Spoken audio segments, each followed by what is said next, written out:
Jesús Zamora Bonilla es catedrático de Filosofía de la Ciencia y decano de la Facultad de Filosofía de la UNED y ha publicado recientemente un libro titulado Contraapocalípticos, ecologismo, animalismo, poshumanismo, en el que rechaza las teorías apocalípticas de estas tres ideologías cuando son llevadas al extremo. David Teira Serrano, que es también catedrático de Filosofía de la Ciencia en la UNED, charla con él sobre este trabajo y sobre las razones que lo han llevado a escribirlo. Saludamos a nuestros oyentes una vez más para discutir de filosofía, esta vez con un colega y amigo, Jesús Zamora Bonilla. Jesús. Hola, muy buenas. Jesús Zamora es catedrático de Filosofía de la Ciencia en la UNED y es uno de nuestros filósofos de la ciencia más destacados en el ámbito internacional, con innumerables publicaciones en el ámbito académico. Pero tiene también su faceta de intelectual público posmoderno, porque el intelectual público clásico era un intelectual de prensa escrita, radio, televisión, y Jesús Zamora es un intelectual de público, de blog, de Twitter, de intervención corta y de discusión. Y es a partir de todas esas intervenciones públicas de los 10 últimos años que lleva ya en la red, que publica ahora Contraapocalípticos, un ensayo que aparece en Shackleton, en el que básicamente, diríamos, reeditando la inspiración de Umberto Eco, uno de sus ídolos intelectuales, la emprende contra ecologistas, animalistas y transhumanistas. Y todo ello en aras de un relativismo moral sobre el cual, pues, sorprenderá al lector, pues pocas veces hasta ahora lo habíamos visto en sus escritos. Y la pregunta, Jesús, la primera pregunta es, ¿por qué el relativismo moral y por qué emprenderla contra estos tres apocalípticos? Bueno, el relativismo moral, cuando tenía el blog A bordo del Otto Neurath, sí que le dediqué unas cuantas entradas. Es una postura que me parece muy razonable. Y sobre todo, en los últimos tiempos, pues discutiendo, como decías, muchas veces en Twitter y en redes sociales sobre estos problemas que obsesionan a las generaciones actuales, pues llegué a la conclusión de que una gran parte del problema de estas discusiones era una especie, digamos, de fundamentalismo moral. Es decir, el que estaban demasiado convencidos de sus principios morales y todos sus argumentos, todas las razones, discusiones en las que entraban, estaban impedidos de progresar, digamos, razonablemente, precisamente porque había una serie de principios morales que consideran básicos, intocables, a partir de los cuales ya no cabe la discusión, ¿no? Y entonces por eso he querido empezar esta obra presentando una alternativa a esta posición, que es este relativismo moral, del que si quieres hablamos algo más, como punto de partida para relativizar la importancia de los problemas que vamos a discutir, ¿no? Vamos entonces a presentar primero, diríamos, a las bestias negras, al objeto de la crítica. En primer lugar, ¿contra qué ecologistas arremetes y por qué? Bueno, intento dejar claro al principio del libro que esta no es una obra, digamos, contra el movimiento ecologista o contra el movimiento animalista en general, ¿no? Que unos de los aspectos en los cuales nuestra sociedad es mejor y ha progresado mucho en comparación con otras de la antigüedad es precisamente la importancia que le damos a las cuestiones relacionadas con el medio ambiente y al bienestar de los animales, que en otras épocas pues se han tratado con bastante crueldad y todavía desde luego pues sigue existiendo y hay que ir reduciéndola. Digamos que contra quien va dirigido mis argumentos son contra las versiones extremistas de estas posturas. Digamos, contra las versiones que piensan que la única respuesta posible ante estos problemas es aniquilar por completo nuestra actual civilización y nuestras reglas básicas de funcionamiento y nuestra comprensión de nosotros mismos, por así decir, que ellos llaman el humanismo ilustrado, por ejemplo. Y entonces es más que una discusión, digamos, en base a los datos sobre los que yo creo que hay poca discusión, es una cuestión sobre los principios filosóficos que inspiran estas posturas, ¿no? Y entonces digamos que es una crítica al ecologismo radical, al animalismo radical y al posthumanismo. Bueno, yo creo que es radical en cualquiera de sus versiones, así que... Y descríbeme entonces cuál sería el ecologismo radical. ¿Cuáles serían los principios filosóficos contra los que tú le emprendes? Pues básicamente es, primero, la idea de que la civilización actual está condenada que no puede seguir funcionando como funciona en sus aspectos fundamentales, es decir, como una economía industrial capitalista basada en el consumo de masas y basada en aumentar el bienestar económico de la humanidad, que esto es inviable y entonces o bien se destruye por su propia culpa, porque nos lleva a un colapso climático, por ejemplo, o bien necesitamos reformarla y cambiarla por una sociedad que no se parezca nada a la sociedad capitalista actual, ¿no? Yo creo, intento argumentar en algunos capítulos del libro, que hay más riesgo para el bienestar de la humanidad si abandonamos la civilización actual y la intentamos sustituir por otra nueva de la que no sabemos muy bien cómo va a funcionar, que si lo que intentamos es arreglar los problemas que vemos que tiene esta civilización y transformarla, como se ha ido transformando la civilización por otro lado a lo largo de la historia. Nuestra civilización de ahora mismo no es igual que la de hace 100 años o la de hace 200 años. Así que el primer movimiento apocalíptico contra el que la emprendes es el ecologismo anticapitalista. ¿Cuáles son los animalistas contra los que, diríamos, emprendes batalla? En este caso es algo parecido. No se trata de criticar todo el movimiento animalista y todas las acciones a favor del bienestar animal y contra el maltrato a los animales, sino aquellas posturas que pretenden que no existe ninguna distinción moral entre los seres humanos y el resto de los animales, que tenemos exactamente las mismas obligaciones morales hacia cualquier animal, en particular a cualquier animal, digamos, con un grado de evolución neurológica que le permita sentir dolor, básicamente, ¿no?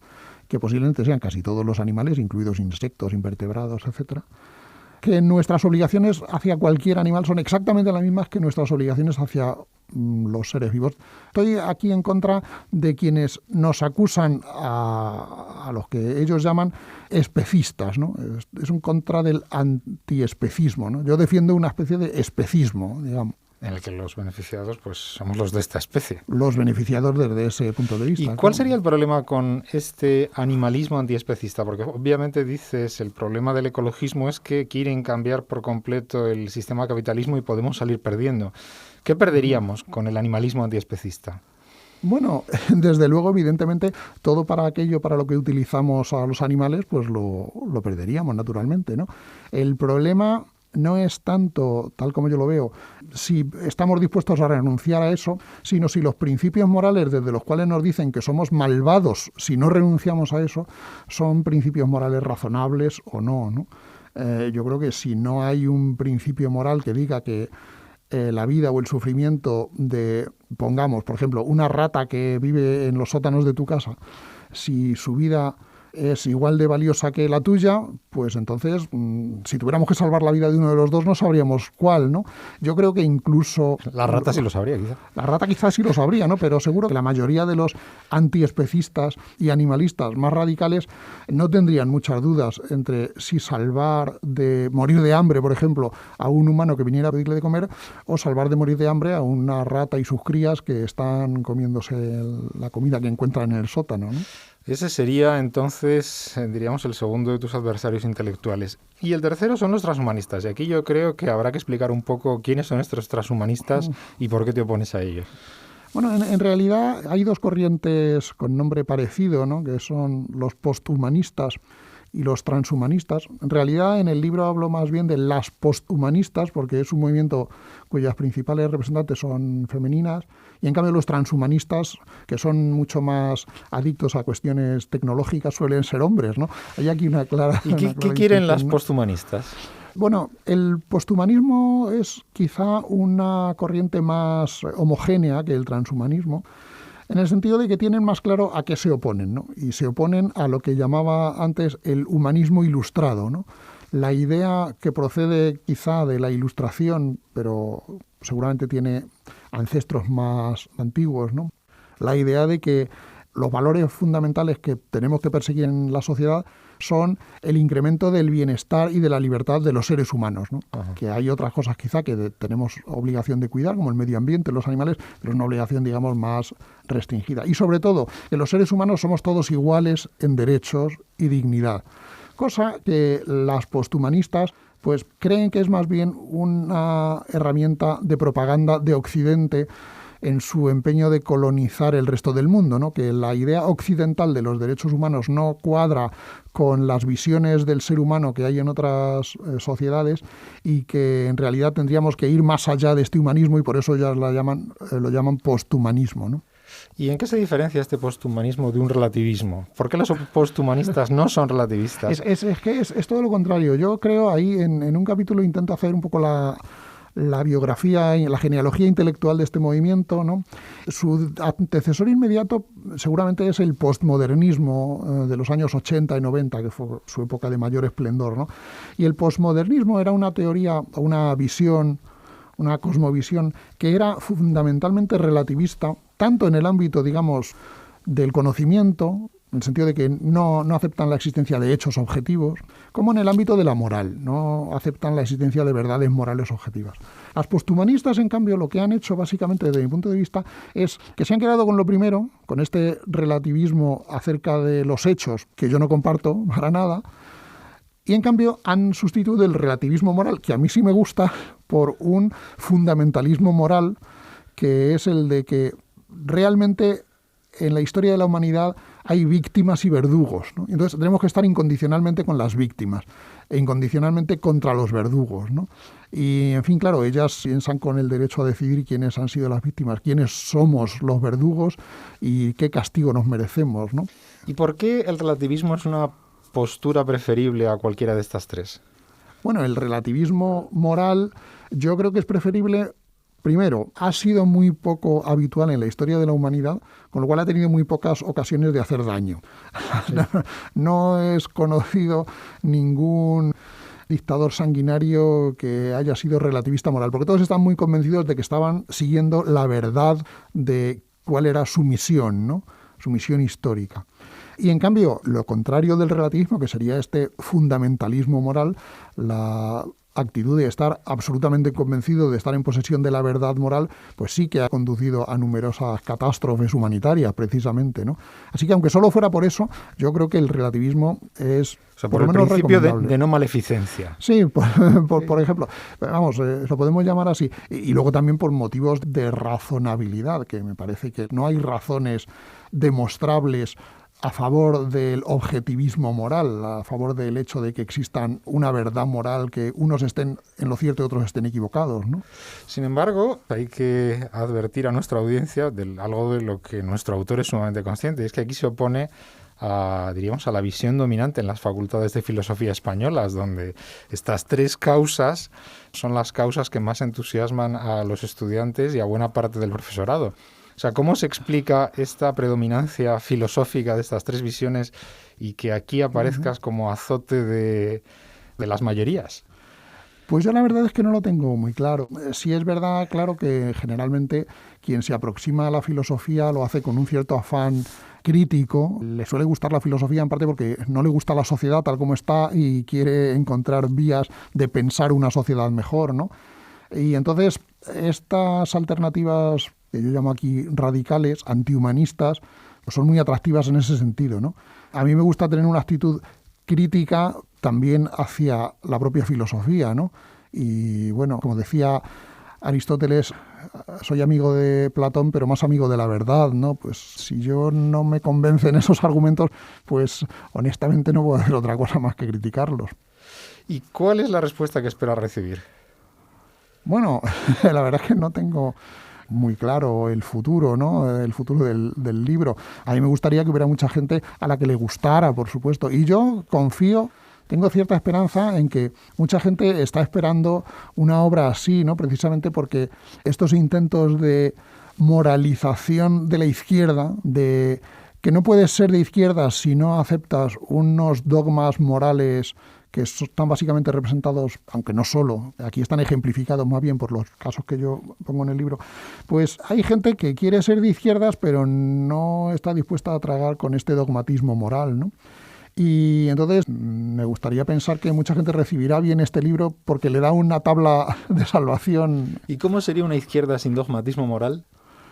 Bueno, pues una izquierda que estuviese más preocupada por averiguar cómo se pueden conseguir de la manera más eficiente posible sus fines que por estar preocupada de quiénes son mis amigos y quiénes son mis enemigos, ¿no? Yo creo que lo bueno de la izquierda es preocuparse por el bienestar de la mayoría de la humanidad. Y si las herramientas que desde algunos rincones de la izquierda se proponen para intentar alcanzar este objetivo, todos los datos nos llevan a pensar, cuando se analizan objetivamente, que van a llevar justo a lo contrario, pues es mejor cambiar los medios si queremos perseguir el fin. Entonces, ¿qué tendría que hacer una izquierda ilustrada a propósito de la cuestión ecologista? Pues básicamente yo creo que debería preocuparse por los más pobres, que en realidad son los habitantes de los países en vías de desarrollo, ¿no? El problema del fin del capitalismo y el fin de la civilización industrial, consumista, que predican desde este ecologismo radical, es que detendría o incluso retrocedería el crecimiento económico. Y en África, en Latinoamérica, en el sur de Asia, pues lo que quieren es llegar a un nivel de desarrollo económico parecido al nuestro, ¿no? Y eso es literalmente imposible sin un desarrollo mucho más potente de infraestructuras, de generación de energía, etcétera, etcétera, ¿no? Y sobre el argumento de que este crecimiento infinito no sería posible porque, diríamos, caería antes el planeta. Bueno, que el crecimiento infinito no se va a dar, o sea, no hay tal cosa como un crecimiento infinito.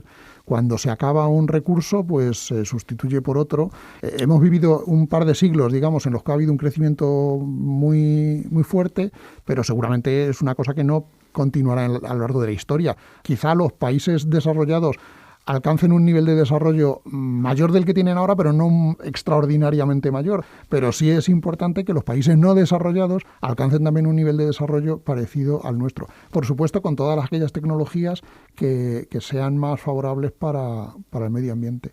Esto en el último capítulo del libro, precisamente lo que hago es, en el epílogo más bien, lo que hago es intentar pensar en términos del futuro a muy largo plazo de la humanidad.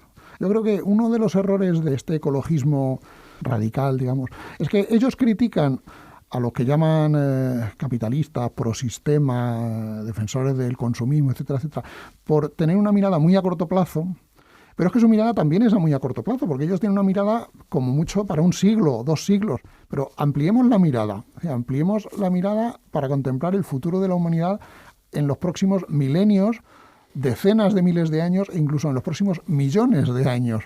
Una vez que se considera eso, pues no está tan claro que sea justo nuestra generación la que tenga la responsabilidad de arreglar la historia y alcanzar la utopía por los siglos de los siglos, ¿no? Posiblemente tenemos que aprender a dejar que sean nuestros descendientes quienes resuelvan, quienes estén encargados de la responsabilidad de resolver los problemas de nuestros descendientes, más que nosotros. Es decir, nada de paternalismo hacia las generaciones futuras. Exactamente. Y la respuesta, diríamos, de esta izquierda que defiendes frente a la cuestión animalista. Pues ahí básicamente lo que defiendo es que, con un argumento que llamo malthusiano, es que en realidad la vida de una persona, aunque se alimente solo de vegetales, implica la muerte de decenas de miles de animales a lo largo de su vida. Si una persona vive 80, 90 años, para que esa persona haya sido alimentada simplemente con la producción de los alimentos que ha tenido que consumir y evitar que esos alimentos sean comidos por ratones en el campo o por ratas en el sótano, pues ha costado la vida de decenas de miles de animales. Si alguien reflexiona sobre esto, pues se da cuenta de que su vida está costando, pues eso, decenas de miles de vidas de otros animales. ¿Qué conclusión tiene que sacar a partir de ahí? Que es alguien sanguinario, que es un asesino, un genocida, aunque se esté alimentando únicamente de vegetales. No digamos ya si tiene hijos, porque los hijos, a su vez, pues la vida de estos hijos va a costar también decenas de miles. Pues no, yo creo que tenemos que acostumbrarnos a pensar que el vivir implica la muerte de otros seres vivos. Y lo único que hemos conseguido hacer en la sociedad es hacer una especie de muralla para que la vida de unos humanos no cueste la vida de otros humanos, que es algo contrario a lo que ha ocurrido a lo largo de la historia. Pero ahora la idea de los derechos humanos viene a decir, bueno, pues nosotros los humanos nos abstenemos de matarnos los unos a los otros y de vivir unos a costa de los otros en la medida de lo posible, ¿no? Pero no podemos hacer esto con todos los animales. Podemos seleccionar unas cuantas mascotas para respetar su vida. Pero traer al mundo una persona implica que mueran decenas de miles de animales. ¿Cuál sería el principio con el que a mí me gustaría que reemplazáramos la idea esta de que todas las vidas valen igual? O que tenemos que respetar el bienestar de los animales. Bueno, pues que yo sugiero, pero es simplemente una conjetura, ¿no? Una propuesta. Yo sugiero reemplazarlo por el principio de que el ser humano no debe causar más daño a los animales que el daño que sufrirían estos animales viviendo en la naturaleza sin intervención de los seres humanos.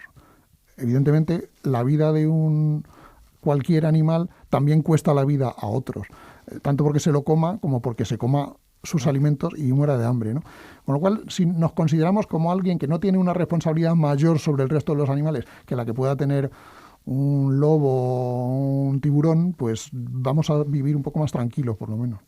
Y entonces, a partir de estos dos puntos, la respuesta ante el poshumanismo de esta izquierda ilustrada pues va a ser volver al humanismo. Sería, efectivamente, yo lo que defiendo es quedarnos en el humanismo. De hecho, lo que vengo a decir es que en el fondo, en realidad, todo esto del posthumanismo es más propaganda que otra cosa, porque en el fondo cuando tú lees lo que proponen, se podría interpretar perfectamente como un humanismo, ¿no? Es decir, si dentro de 300, 500 años leen la literatura de los siglos XVII, XVIII, XX, etcétera, llamarán al posthumanismo una de las versiones que ha tenido el humanismo a lo largo de la historia, pero no como algo radicalmente diferente. Así que yo sugiero perder la vergüenza a considerarse un humanista, ¿no?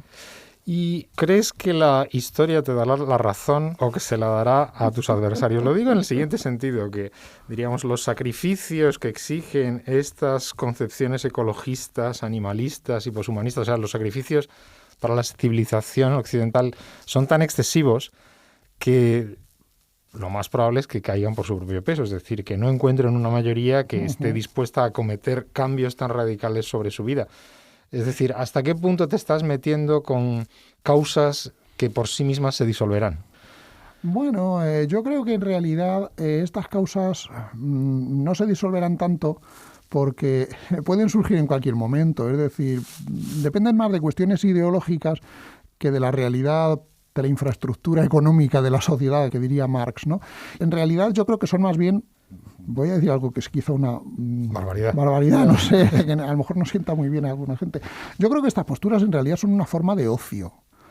Uno, pues se entretiene y se siente importante estando al día en gustos musicales o en el cine, etcétera, etcétera, y también encuentra un poco de sentido a su vida afiliándose a este tipo de ideologías, ¿no? Y yo creo que no tienen tanta repercusión práctica como quienes las defienden esperan que tengan, ¿no? Y en ese sentido, ocio es lo que no nos va a faltar en el futuro, así que pueden surgir movimientos de este tipo parecidos. Así que desde este punto de vista tu libro sería una especie de entretenimiento filosófico, es decir, si algunos filósofos matan el tiempo y se entretienen cultivando argumentos ecologistas, animalistas, etcétera, tú diríamos lo que propondrías es un ocio alternativo en el que lo que haces es la crítica de este entretenimiento. Por supuesto, por supuesto. Bueno, ocio, ya sabéis que en griego se decía escole, que es de donde viene la palabra escuela, ¿no? Los que nos dedicamos a la escolástica, a la academia, pues en realidad lo que hacemos es vivir del ocio, ¿no?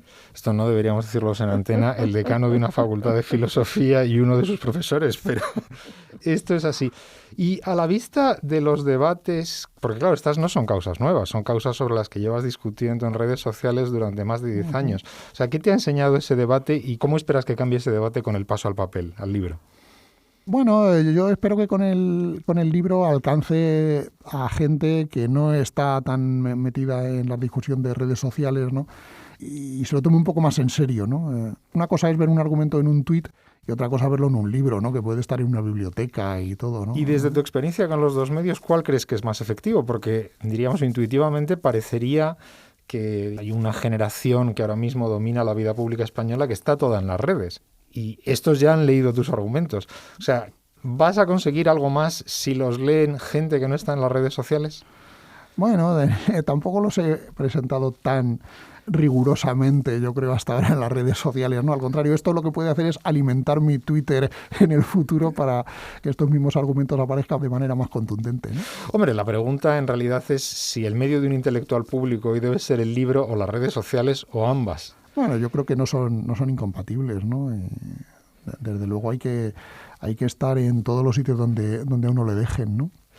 ¿Y cuál sería, desde este punto de vista, el consejo a tu futuro público, a tus futuros críticos? ¿Que te contesten por escrito o que te contesten en las redes? Ya, a mí me gustaría que me contestaran, sea como sea, ¿no? En las redes tiene la ventaja de que la respuesta es más inmediata, ¿no? Puedes como encontrarse en un bar y dialogar, ¿no? Por escrito, pues lleva más tiempo. Escribir un libro y publicarlo lleva más de un año. ¿Y te atreverías a confesar de cuáles has aprendido más, si del papel, o sea, de las discusiones en papel o de las discusiones en redes sociales? Bueno, si soy capaz de averiguarlo, cosa que no tengo muy claro, desde luego. Si eres capaz de averiguarlo en el sentido de que no lo sabes ya. No, vamos, necesitaría tener datos muy, muy rigurosos y solo a partir de las impresiones de la experiencia cotidiana no me atrevo a decir una cosa u otra. Muy bien. Pues ya lo saben nuestros oyentes, si quieren, diríamos, incendiarse, Contra Apocalípticos les va a proporcionar leña para ese incendio. Si quieren entretenerse intelectualmente, Contra Apocalípticos les proporcionará diversión. En cualquiera de las dos versiones esperamos que disfruten de la lectura y que contribuyan a aumentar nuestra discusión filosófica. Así que muchas gracias, Jesús Zamora, y mucha suerte. Gracias a vosotros.